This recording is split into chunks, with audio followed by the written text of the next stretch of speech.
Hi, my name is Tom Heffel, and this channel is all about helping students learn chemistry. In this video, we're going to continue our series of equilibrium problems by doing equilibrium problem number 4.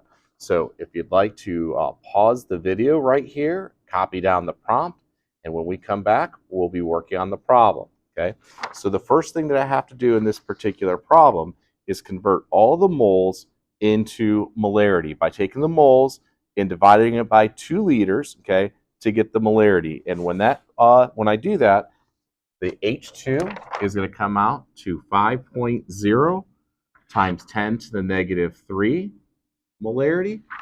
The iodine is going to come out to 1.5 times 10 to the negative 2 molarity. And the HI is going to come out to be 1.0 times 10 to the negative 2 molarity. And I did that by simply taking the molarity equation and taking the moles and dividing it by the volume in liters. Okay, so these are going to be my givens. I'm going to put them in boxes. Okay, and if I continue reading the prompt, it also tells us that the Kc was a given, so I'm going to put that in a box. And they're going to say that the prompt is asking, well, what will happen when I mix these together? Okay, well, the first thing that I need to figure out is this in equilibrium?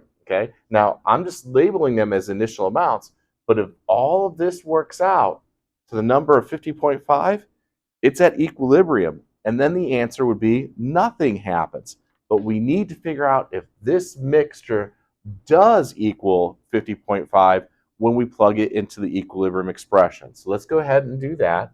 We know that the equilibrium expression is going to be the products over the reactants. So my products are HI, and my reactants are H2 and I2.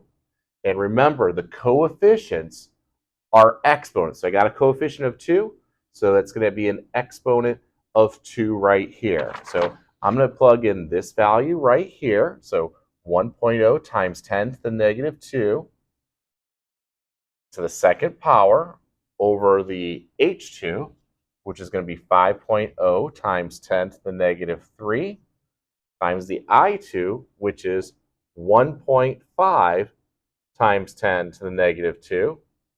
And I'm going to calculate this. So I'm going to put this in my calculator very carefully, okay? And when I do that, I get a number of 1.3, okay?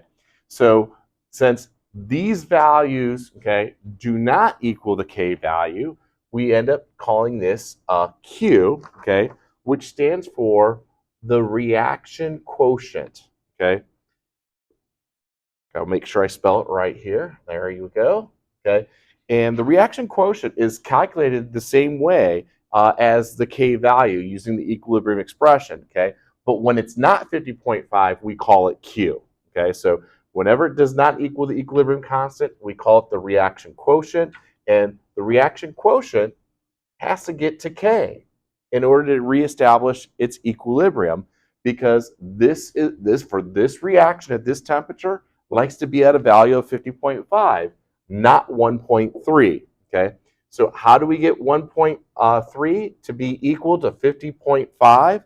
Well, if we come to look at our equilibrium expression, we would either have to increase the numerator, okay, or decrease the denominator, okay? Now these things happen simultaneously. So to increase the HI, okay, this number is going to go up. Well, in order to do that, both of these would have to go down, okay?